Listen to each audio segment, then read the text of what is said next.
Hello, this is Tony Jones, Reverend Russell here, HardestQuestion video blog, and it is Ordinary 14.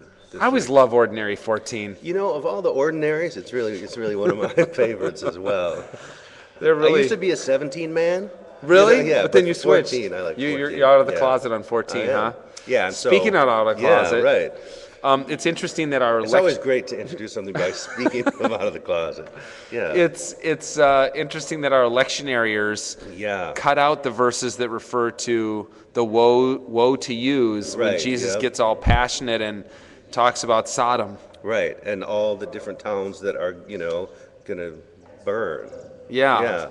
So we get kind of Jesus talking about how people talked about John and they couldn't hear what the things God was saying through John because he didn't look the part or something. He didn't play the right tune. And then we skip over the woes to you and then gets into God, like Jesus thanking God for singing a new song. So Bruce Reyes-Chow has the posts up this week, and he writes at THQ about how do we hear a new song from God in the midst of everything that's going on around us 2,000 years later. Right. So people couldn't hear John's song, and so God, I think he says that God is continually singing us a new and different song, and that's a beautiful thing. And how can we hear it?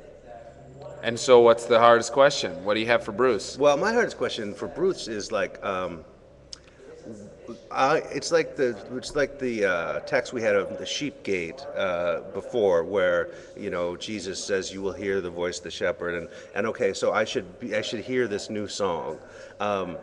Okay, why is the onus on the listener really to hear this song? I mean, I think theologically, we believe that the onus is on the one who is coming to us in love. Right. So if I can't hear the song, it's not certainly because I'm a bad person, right? Or I'm evil, or I'm a sinner, or maybe aren't all those things supposed to be taken up and transformed?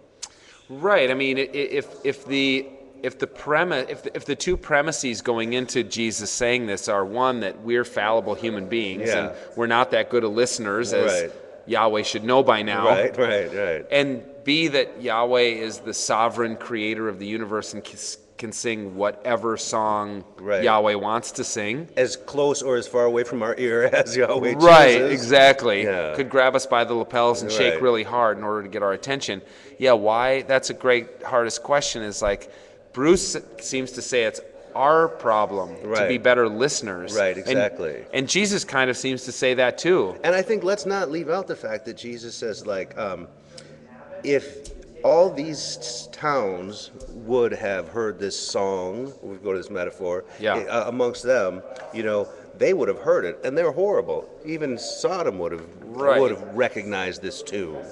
I mean, for me, I think, and I think every follower of Jesus wonders this, like, if I would have been around 2,000 years ago, would I have followed Jesus? Or would I have been a Pharisee? Or would I have been a bystander who wasn't that interested? Or Well, I think the way I always think about it is like, okay, I really loved the Ramones at a really early age, and then I found out when I really got into them, I found out that like 5 years earlier they had played in St. Paul, and that's when they were first starting out, and I was like, it's not whether or not I would have like heard the Ramones and rejected them, or heard Jesus and rejected them. I just wouldn't have known, Yeah. Did you know that guy who from the church, that he used to like walk around here, and then they killed him? It was like, when was that? Where was I?